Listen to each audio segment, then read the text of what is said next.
Now I want to tell all of you here that I have never been a Munyarwanda. I have there's now no Munyarwandaship in my line of descent. But that would not be bad if I was a Munyarwanda. It would not matter. But the point of the fact is that I'm not. That's just a point of fact.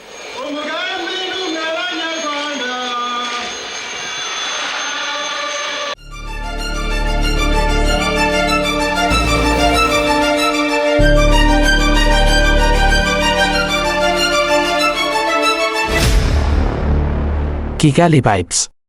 Museveni is being introduced to government and party officials before entering the stadium to address a rally.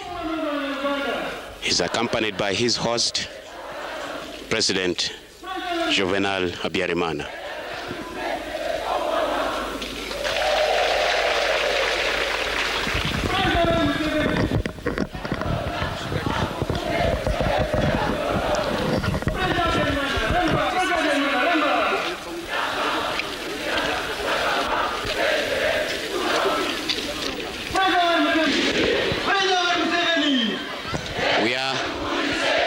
Butare Stadium, fully packed by Rwandese who have come to welcome President Museveni in this southern town of Rwanda. President, accompanied by his host, Major General Juvenal Habyarimana, acknowledge a rousing welcome at the stadium by the citizens of Rwanda.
President Habyarimana has come on the dais to greet the people who have packed the stadium in Butare completely.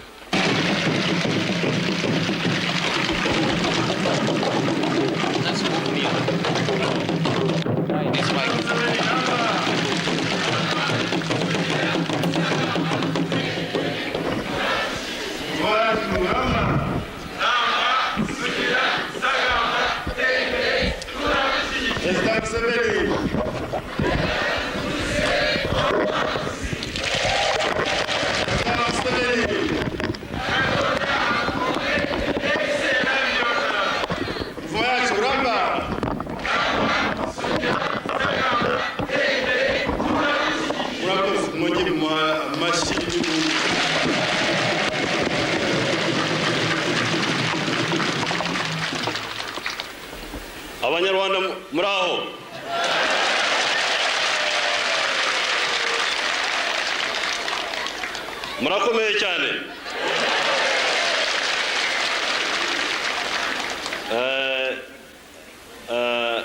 President Habyarimana, first of all, I would like to thank you for inviting me to Rwanda and for making it possible for me to observe the great enthusiasm of the people of Rwanda for and their desire to have friendship with the people of Uganda.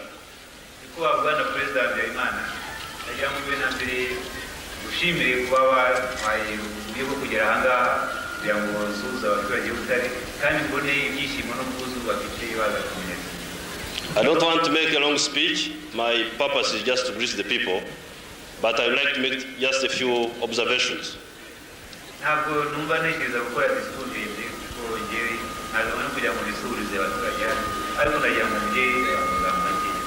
The first point I would like to make is the point I made last night, and that is to emphasize the oneness of the peoples of this area: Uganda, Rwanda, Burundi, Tanzania, Zaire, and even further afield.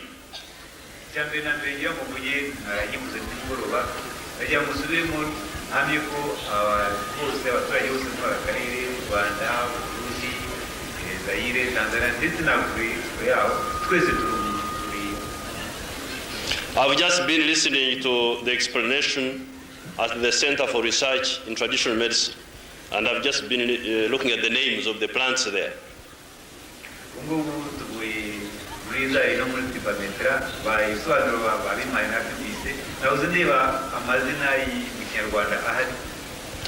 Half of the names there are the same names as we use in Western Uganda, in Ankole, for instance, or Kigezi, or Toro, and so on and so forth.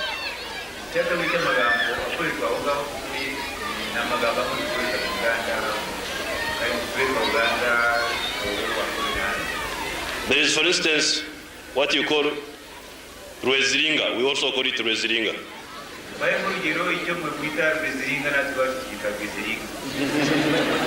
There is what you call Omravumba. For us, we call it Omravunga.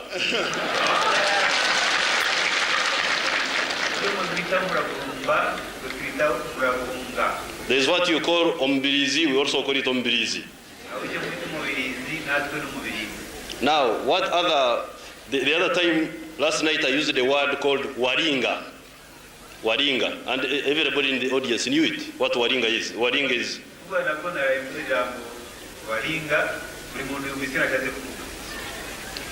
Numanya Waringa?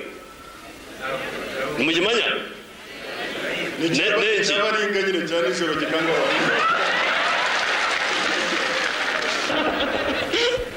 But this was because he didn't have any other politics in his head. His head was to say, go to Ankole and conquer it and control it.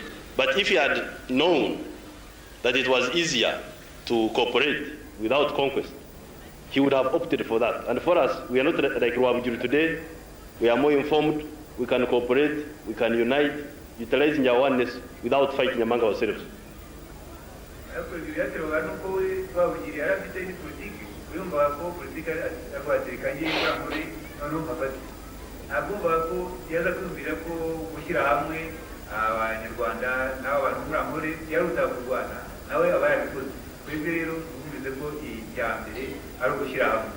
So let's ensure that we cooperate among African countries.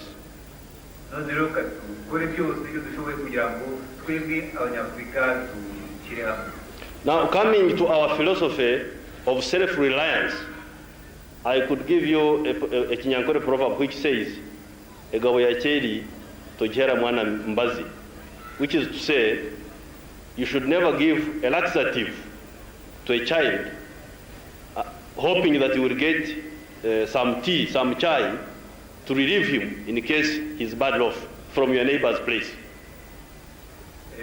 Now, you can work with the political, you can have that, Jango, Bagir, Mugani, Munyamore, for example, the Munyamore, Pazakwana, Munyamore, Muganu Kauka, Pegua, Muti, Mana, Umu, Mana, to figure out the Pona and which is that if you would do now, if you can through Kivana from Turaj.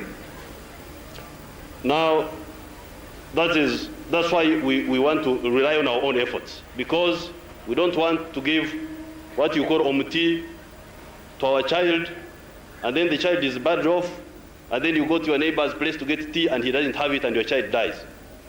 Tugomba gushyira hamwe idumana wacu umuti ngo n'ugiye cy'umutwara ngo turayivana undi muto kumvura kumuvana kuko turamutse tugeze tukabura uwo muti wundi umwana wacu yawe.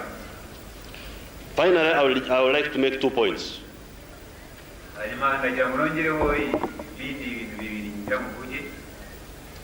When Obote was in power, he used to make a lot of propaganda saying that I was a Munyarwanda, I came from here, and I don't know what, I went to Uganda. Now I want to tell all of you here that I have never been a Munyarwanda. There's now no Munyarwandaship in my line of descent. Cyane muri ibyo bijyamugoye nuko igihe Obote yari ku butegetsi mu Uganda yakunda gukora propaganda ngo ngiye no Munyarwanda munaturutse mu Rwanda hanyuma nza kujya mu Uganda nkajya mu bujya hano mbabwire imbere yanyu mwese ko ntigeze mu Munyarwanda ko nta maraso Munyarwanda ndimo. But that would not be bad if I was a Munyarwanda, it would not matter. But the point of the fact is that I'm not. That's just a point of fact.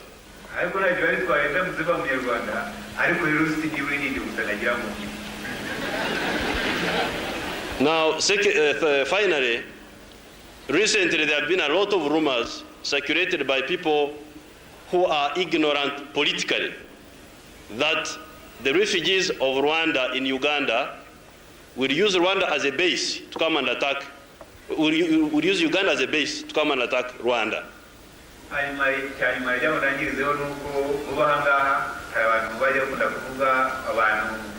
Abantu b'ibicucu muri politiki bagiye bavuga ko impunzi z'Abanyarwanda ziri mu Uganda zaba zitegura gutera u Rwanda. This is not possible, and it will not happen, and I like to assure all the people here that it will not happen at all. Ibyo rero ntabwo bishoboka kandi nagira ngo bamwire mwese ko muri aha ngaha ko ibyo bintu bitazigera bibaho.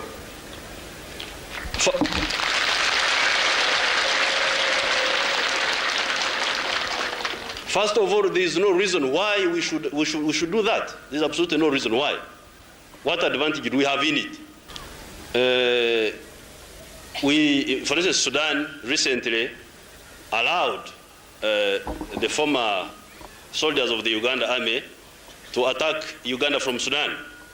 We defeated them, but we did not go on to attack Sudan. What we mind about is to preserve our border. That's our interest.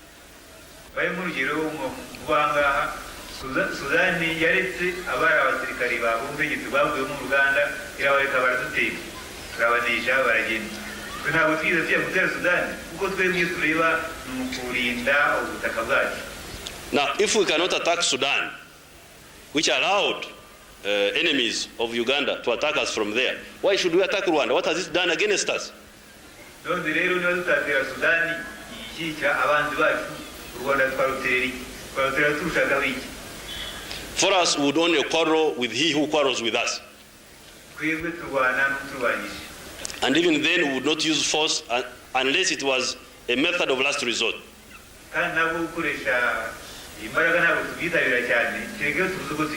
So there is no reason at all. There is no political reason. There is no strategic reason.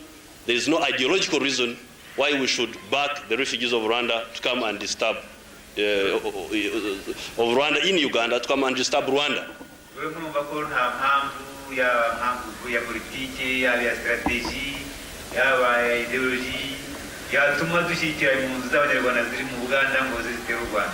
The Banyarwanda are in Uganda as refugees. Some of them are immigrants who came long ago.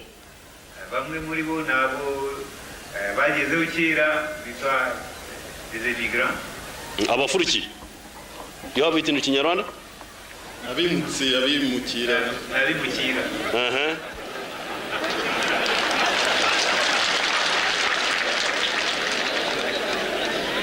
Some Banyarwanda are citizens of Uganda because some Banyarwanda are part of Uganda.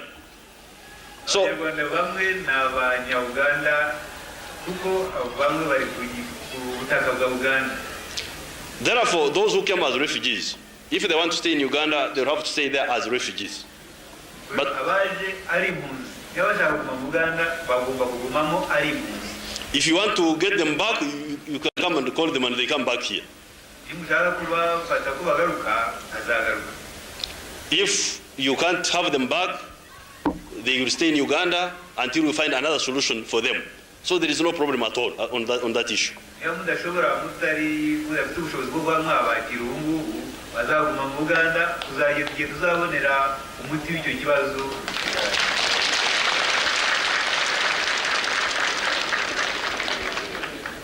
So again, I would like to thank President Habyarimana for inviting me and giving me a chance to say hello to you. Chane.